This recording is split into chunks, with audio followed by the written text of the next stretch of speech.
although the last video was needed and deserved, I didn't want to break my radio silence, so to say, with that kind of video and just leave it there. And I know this isn't much, but I just wanted to do something a little fun, maybe, if you're into literature. And so I decided that we should get cultured together. So I'm going to read you two of my favorite works. One by Shakespeare and one by Jonathan Swift. The first is by Shakespeare, and it is the well-known Sonnet 130. My mistress's eyes are nothing like the sun. Coral is far more red than her lips red. If snow be white, why then her breasts are dun. If hairs be wires, black wires grow on her head. I have seen roses damasked red and white, but no such roses see I in her cheeks. In some perfume is there more delight than in the breath that from my mistress reeks. I love to hear her speak, yet well I know that music hath a far more pleasing sound. I grant I never saw a goddess go. My mistress, when she walks, treads on the ground. And yet by heaven I think my love is rare, and any she belied with false compare. So that is Shakespeare. The next is called A Lady's Dressing Room by Jonathan Swift. It's a bit longer. And before I read this, you should probably know that Jonathan Swift is well known as a satirist. He wrote A Modest Proposal, which involves his proposal to eat children, to feed the poor, and stop population overgrowth. So that's the kind of writer he is. This was written in 1732, and it is once again called The Lady's Dressing Room. 5 hours, and who can do it in lesson, by haughty Celia spent in dressing. The goddess from her chamber issues, arrayed in lace, brocade, and tissues. Strephon, who found the room was void, and Betty, otherwise employed, stole in and took a strict survey of all the litter as it lay, whereof, to make the matter clear, an inventory follows here.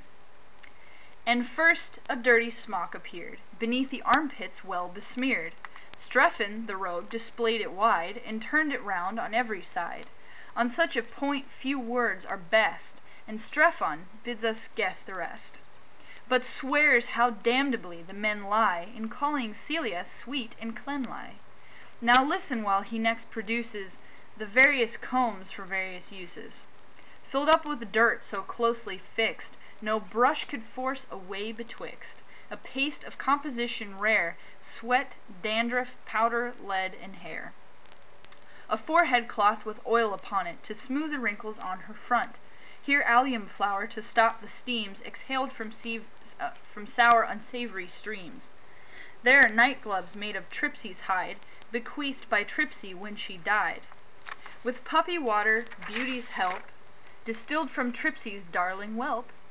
Here galley pots and vials placed, some filled with washes, some with paste, some with pomatum, paints and slops, and ointments good for scabby chops. Hard by a filthy basin stands, fouled with the scouring of her hands. The basin takes whatever comes, the scraping of her teeth and gums, a nasty compound of all hues, for here she spits and here she spews. But oh, it turned poor Strephon's bowels when he beheld and smelt the towels, begummed, bemattered, and beslimed, with dirt and sweat and earwax grimed. No object Strephon's eyes escaped, here petticoats in frowsy heaps, nor be the handkerchiefs forgot, all varnished over with snuff and snot. The stockings, why should I expose, stained with the marks of stinking toes, or greasy coifs and pinners reeking, which Celia slept at least a week in.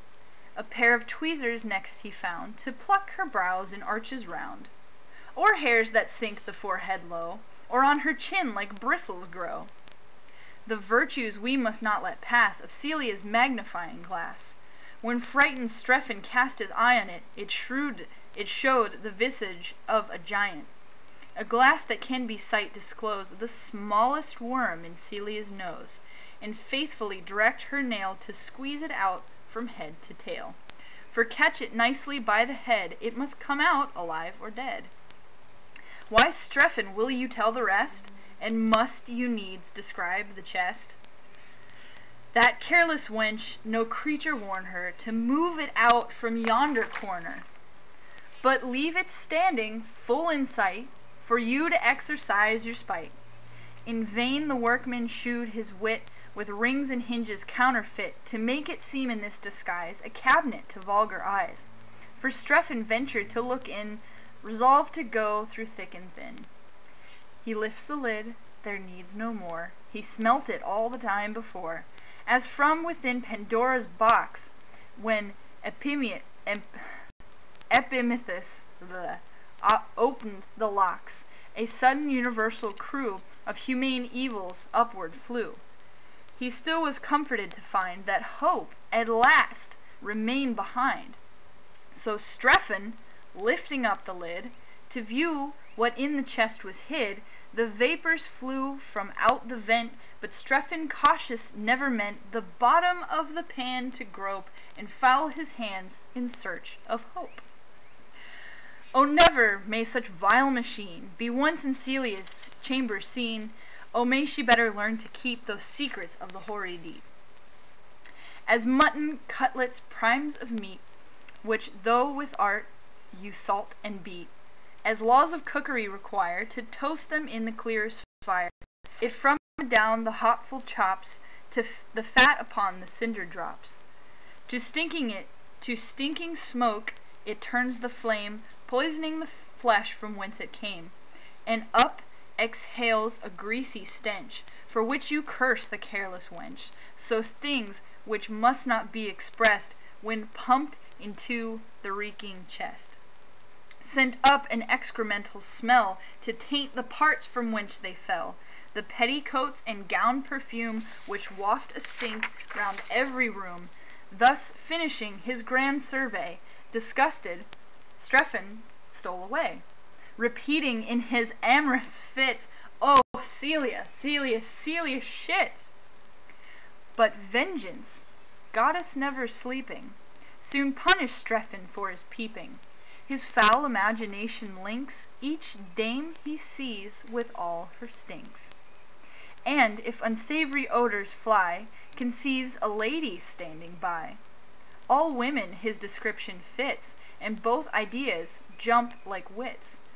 By vicious fancy coupled fast, and still appearing in contrast, I pity wretched Strephon blind to all the charms of female kind. Should I the queen of love refuse, because she rose from stinking ooze? To him that looks behind the scene, Satira's but some pocky queen, when Celia in her glory shows, if Strephon would but stop his nose. Who now so impiously blasphemes her ointments, daubs, and paints, and creams, her washes, slops, and every clout, with which he makes so foul a rout? He soon would learn to think like me, and bless his ravished sight to see such order from confusion sprung, such gaudy tulips raised from dung. That's it. That's all.